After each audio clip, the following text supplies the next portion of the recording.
తను ఒక మాట చెప్తే వినేసేటటువంటి బీజేపీ జాతీయ నాయకత్వం ఉండేది. ఇక రాష్ట్ర నాయకత్వం కూడా ఆ రోజున బీజేపీ చంద్రబాబు చెప్పినట్టు నడిచేది.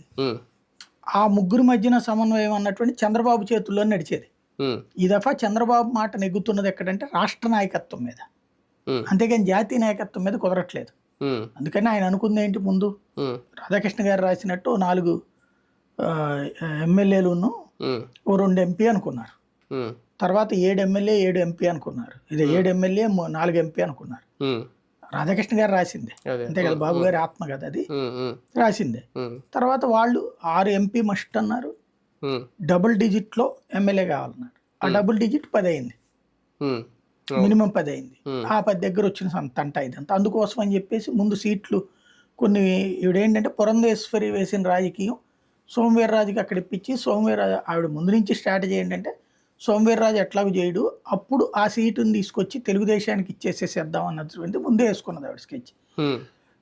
అయితే అధినాయకత్వం అది ఒప్పుకోలేదు. తెలుగుదేశానికి ఇచ్చి తపనా చౌదరిని అక్కడ తీసుకురావాలని ఆవిడ ప్లానింగ్. అక్కడ అది మిస్ అయింది అనమాట. ఒకటి 144 స్థానాల్లో టీడీపీ పోటీ చేసి ఒకవేళ వాళ్ళు అంటే సింగిల్ లార్జెస్ట్ గా గనక వాళ్ళు మ్యాజిక్ ఫిగర్ కావాల్సిన ఒక 90 సీట్లు లేదంటే 88 దక్కించుకోకపోతే ఈ ఒక